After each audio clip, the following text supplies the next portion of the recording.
19 number প্ৰশ্নটো Arrange the following speaker of Assam Legislative Assembly in the chronological order. Chronological order মানে হৈছে কালক্ৰমাণু অনুযায়ী।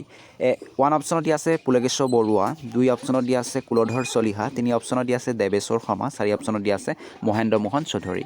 এওঁলোকৰ ভিতৰত কোনজন কি হয় প্ৰথমত হৈছিল বা আগে হৈছিল, এওঁলোকৰ ভিতৰত কোনজন কি হয় আগে হৈছিল, আমি সেইটো কি হয় লিখিব লাগিব।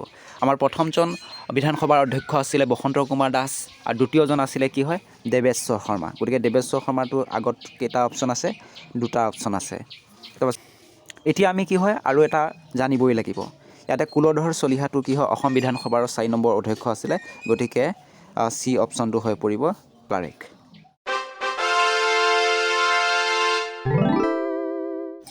এইবাৰৰ অসম লোকসেৱা আয়োগৰ পৰীক্ষাত অসম বিধানসভাৰ অধ্যক্ষৰ ওপৰত যিটো প্ৰশ্ন আহিছে সেইটো আমি ইতিমধ্যে চালোঁ।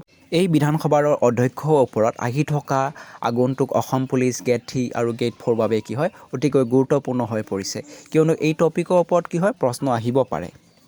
হয়তো তাত এনেদৰে সুধিব পাৰে যে কুলধৰ চলিহাৰ কিমানতম কি হয় অসম বিধানসভাৰ অধ্যক্ষ আছিল, বা মহেন্দ্ৰ মোহন চৌধুৰী কিমানতম অসম বিধানসভাৰ অধ্যক্ষ আছিল, তেনেদৰে সুধিব পাৰে। গতিকে কি হয় অসম বিধানসভাৰ অধ্যক্ষসকলৰ নামটো কি হয় চাই থোৱাটো খুবেই গুৰুত্বপূৰ্ণ হৈ পৰিব।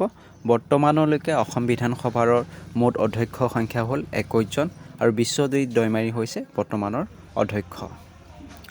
আমাৰ প্ৰথমজন অসম বিধানসভাৰ অধ্যক্ষ হ'ল বসন্ত কুমাৰ দাস, 2 নম্বৰজন হ'ল দেৱেশ্বৰ শৰ্মা, 3 নম্বৰজন হ'ল লক্ষেশ্বৰ বৰুৱা, 4 নম্বৰজন হ'ল কুলধৰ চলিহা, 5 নম্বৰজন হ'ল দেৱকান্ত বৰুৱা, 6 নম্বৰজন হ'ল মহেন্দ্ৰ মোহন চৌধুৰী, 7 নম্বৰজন হ'ল হৰেশ্বৰ গোস্বামী, 8 নম্বৰজন হ'ল মণিকান্ত দাস, 9 নম্বৰজন হ'ল ৰমেশ চন্দ্ৰ বৰুৱা, 10 নম্বৰজন হৈছে যোগেন্দ্ৰনাথ হাজৰিকা, 11 নম্বৰজন হৈছে শেখচান্দ মহম্মদ, 12 নম্বৰজন হৈছে পুলকেশ্বৰ বৰুৱা, 13 নম্বৰজন হৈছে জীৱকান্ত গগৈ, 14 নম্বৰজন হৈছে দেৱেশ চন্দ্ৰ চক্ৰৱৰ্তী, 15 নম্বৰজন হৈছে গণেশ কুটুম, 16 নম্বৰজন হৈছে পৃথিৱ মাৰ্চি, 17 নম্বৰত টংকৰ বাহাদুৰ ৰায়, 18 নম্বৰত প্ৰণৱ গগৈ, 19 নম্বৰত ৰঞ্জিত কুমাৰ দাস, 20 নম্বৰত হিতেন্দ্ৰনাথ গোস্বামী, 21 নম্বৰত বিশ্বজিৎ